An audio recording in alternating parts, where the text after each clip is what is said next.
Hello students, सभी का स्वागत है अर्चना हिंदी स्टडी चैनल में।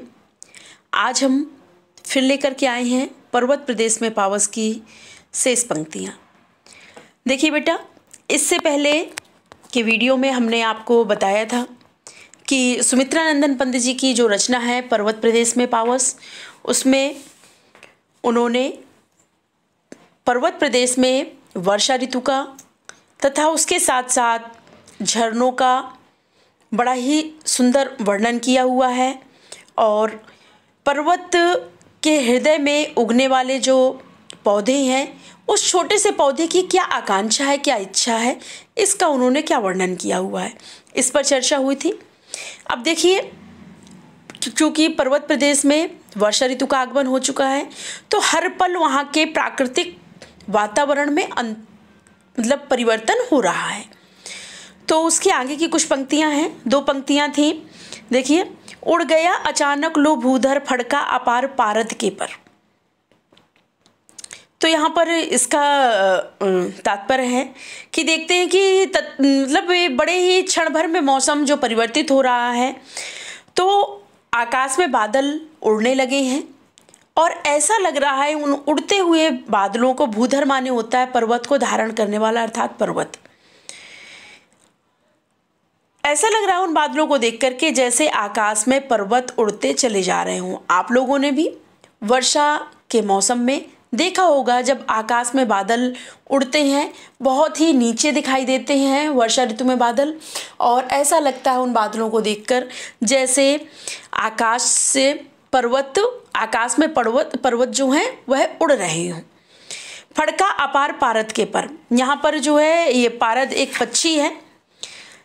कहने का तात्पर्य कवि का कि जो आकाश में बादल उड़ रहे हैं वो ऐसे प्रतीत हो रहे हैं मानो पारद पक्षी जो है वो अपने पंख, पारद जो पारे के समान धवल एवं चमकीले पंख होते हैं पारद पक्षी के, धवल का तात्पर्य होता है सफ़ेद, वह अपने सफ़ेद और चमकीले पंखों को फैला करके आकाश में उड़ गया हो। ऐसे आकाश में जो बादल हैं वो उड़ते हुए प्रतीत हो रहे हैं। बादल की उपमा कवि ने यहाँ पर पारद पक्षी से कर दी है। तो यहाँ पर बादलों को डायरेक्ट बोल दिया गया है, पारद के पर। उड़ गया अचानक लो भूधर फड़का अपार पारद के पर, तो डायरेक्ट कह देना, यानी बादल को पारद पक्षी का आरोप लगा दिया गया। तो इस लाइन में भी आपका रूपक अलंकार है। ठीक है, चलते हैं अगली पंक्तियों में। रवशेष रह गया है निर्जर है टूट पड़ा भू पर अंबर। कहते हैं अचानक बहुत तेज बारिश होने लगती है और रव शेष रह गया है निर्जर। रव माने शब्द, शेष माने बचा हुआ है, निर्जर माने झरने का।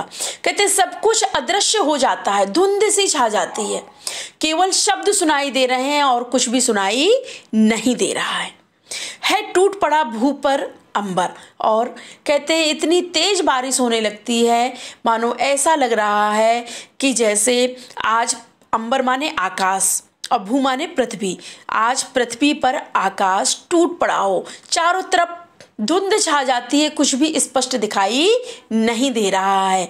ये इस प्रकार से सुमित्रानंदन पंत जी पर्वत प्रदेश में वर्षा ऋतु के आगमन पर हर क्षण जो परिवर्तन हो रहे हैं उनका वर्णन कर रहे हैं।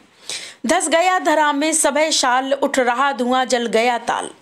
कहते हैं भयानक बारिश को देख करके, इतनी तेज बारिश को देख करके जो शाल के वृक्ष हैं वह भयभीत हो गए हैं और भय के कारण वह पृथ्वी में धंस गए। कहने का तात्पर्य कि चारों तरफ इतनी धुंध छा गई है कि जो साल के वृक्ष हैं वो दिखाई नहीं दे रहे हैं। और कवि की कल्पना है, कवि ऐसा मान रहे हैं कि मानो वो भयानक बारिश होने के कारण भय से वह पृथ्वी के अंदर जाकर छिप गए हैं। इसलिए कवि ने यहाँ पर कहा हुआ है कि धस गया धरा में सबे शाल, साल का वृक्ष जो है भयभीत होकर के और पृथ्वी में जाकर छिप गया है, पृथ्वी के अंदर समा गया है। उठ रहा धुआं जल गया ताल, और तालाब में जब बारिश की बूंदें पड़ रही हैं तो मानो ऐसा प्रतीत हो रहा है जैसे कि तालाब में आग लग गई हो और धुआं उठ रहा हो। देखिए, उठ रहा धुआं जल गया ताल विरोधाभास है।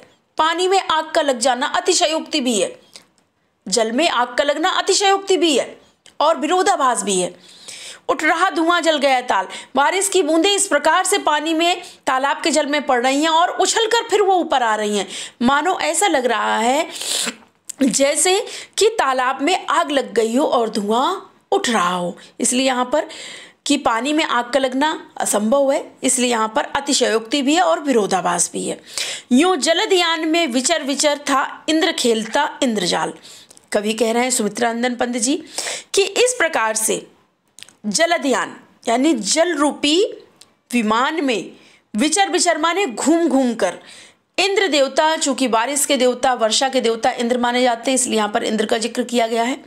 इंद्र देवता, इंद्रजाल माने जादूगरी, अपनी जादूगरी का खेल दिखा रहे हैं। कवि कह रहे हैं कि इस प्रकार से जलद माने बादल, बादल रूपी विमान में इंद्र देवता घूम घूम कर या भ्रमण करते हुए अपनी जादूगरी का खेल पर्वत प्रदेश में दिखा रहे हैं।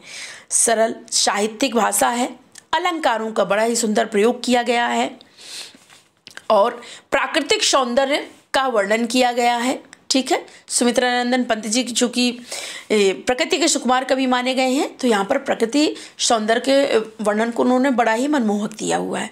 ठीक है बेटा, आज के लिए इतना ही। मिलेंगे फिर अगली क्लास में अगले चैप्टर के साथ में, और आपसे विनम्र आग्रह है कि कृपया मेरे चैनल को लाइक और सब्सक्राइब करें। ठीक है, धन्यवाद।